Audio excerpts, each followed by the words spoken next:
Selamat malam Bapak Ibu, Saudara-saudari. Di dalam ibadah di gereja, kita sering mendengar lagu-lagu himne.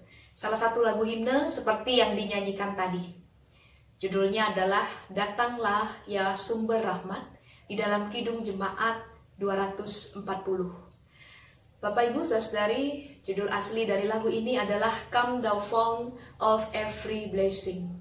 Lagu ini diciptakan oleh seorang yang berkebangsaan Inggris, Robert Robinson. Ada kisah yang menarik di balik diciptakannya lagu ini oleh Robert Robinson. Robert Robinson kehilangan ayahnya pada saat usianya 8 tahun. Ia belum dapat menerima kehilangan yang besar ini. Sehingga Robert Robinson bertumbuh menjadi seorang anak yang memberontak. Ia sangat sulit diatur, ia sulit untuk dididik oleh ibunya. Pada usia 14 tahun, ibunya mengirim Robert Robinson ke sekolah pemuritan dan juga ke sekolah praktik, di mana Robert Robinson bisa magang dan produktif, sehingga ia dapat mengatasi kehilangannya yang besar dan juga rasa pemberontakannya itu supaya bisa berubah menjadi sesuatu yang produktif. Pada usia 17 tahun, Robert Robinson dan teman-temannya ingin menghadiri sebuah kebaktian kesegaran rohani di Inggris. KKR yang dihadiri ini bukan dengan motivasi yang baik, tetapi Robert dan teman-temannya ingin mencemooh apa saja yang mereka alami di dalam KKR tersebut.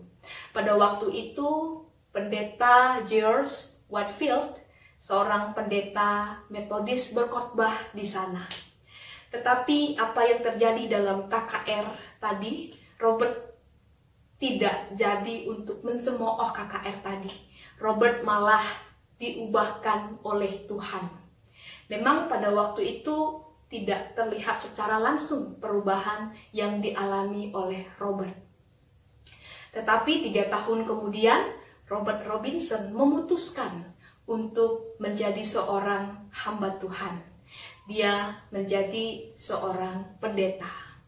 Nah, dalam satu khotbah besarnya di gereja, salah satu gereja di Inggris, dia mengutip isi khotbahnya dan kemudian dijadikan teks lagu Come Thou Fount of Every Blessing pada tahun 1757.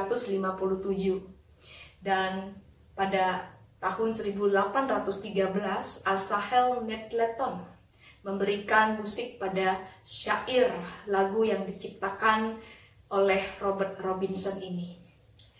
Bapak Ibu, saudara-saudari yang dikasihi Tuhan, sekilas kita melihat bahwa Allah bekerja mengubahkan hati seorang Robert Robinson, seorang yang pada awalnya memberontak dan jauh dari Allah, kemudian menjadi hamba yang dekat dengan Allahnya. Lebih jelas lagi, kesaksian hidup Robert Robinson ini tertuang pada bait kedua dalam Kidung Jemaat yang berbunyi demikian. Hingga kini ku selamat dengan kuat yang kau beri. Kuharapkan akan dapat sampai ke negeri seri. Yesus cari akan daku domba binal yang sesat.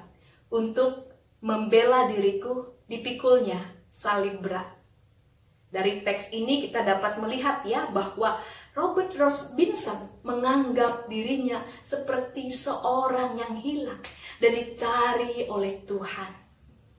Kita membuka Matius 18 ayat 12 sampai 14. Bagaimana pendapatmu jika seorang mempunyai 100 ekor domba dan seekor diantaranya sesat? Tidakkah ia akan meninggalkan yang 99 ekor itu di pegunungan dan pergi yang mencari yang sesat itu? Dan aku berkata kepadamu, sesungguhnya jika ia berhasil menemukannya, lebih besar kegembiraannya atas yang seekor itu, daripada atas yang ke-99 ekor yang tidak sesat. Demikian juga Bapamu yang di sorga, tidak menghendaki supaya seorang pun dari anak-anak ini hilang. Allah Bapa kita di dalam Yesus Kristus rindu untuk menyelamatkan semua manusia tidak terkecuali. Dia adalah gembala yang baik, yang tidak akan membiarkan satu dombanya pun terhilang. Dia berinisiatif mencari mereka yang terhilang, bahkan rela berkorban, memberikan nyawanya untuk keselamatan manusia. Anugerah Tuhan, kasih Tuhan itulah yang kita rasakan ketika Dia mencari kita. Pada saat kita terhilang, Dia memenangkan hidup kita dengan pengorbanannya di kayu salib. Menemukan yang terhilang adalah kegembiraan bagi Tuhan. Satu orang berdosa yang bertobat adalah sukacita bagi surga. Bapak, Ibu, saudara-saudari yang dikasihi Tuhan, panggilan pertobatan atau bertobat ini adalah kewajiban bagi kita anak-anak Tuhan, domba gembalaan Tuhan. Tidak ada seorang pun dalam dunia ini yang tidak memerlukan pertobatan. Kita semua harus mengalami dan menjalani pertobatan seumur hidup kita. Tidak hanya sekali, berkali-kali, bahkan setiap hari kita harus mengalami pertobatan. Pertobatan merupakan satu sikap untuk berbalik kepada Tuhan. Pertobatan merupakan sikap melihat kepada Tuhan, memprioritaskan Tuhan di dalam kehidupan kita. Tidak lagi kita mengutamakan kepentingan diri, tetapi kita mengutamakan untuk mencari kehendak dan rencana Tuhan untuk kita kerjakan dalam kehidupan kita setiap hari. Pertobatan membuat kita mengenal Tuhan. Bapak, Ibu, saudara-saudari, sesuci dan sesaleh apapun kita menganggap diri kita, kita masih perlu bertobat. Sebab kita masih tinggal di dalam dunia. Dunia yang rentan untuk membawa kita mengalami pencobaan-pencobaan untuk menjauh dari Tuhan. Semoga hati kita tetap menjadi milik Tuhan.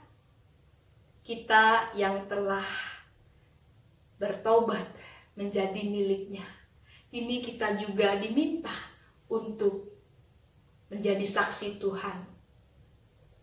Membawa sebanyak mungkin orang mengenal Tuhan dan juga mengalami pertobatan. Bagaimana caranya? Kita harus terus-menerus memelihara pertobatan kita.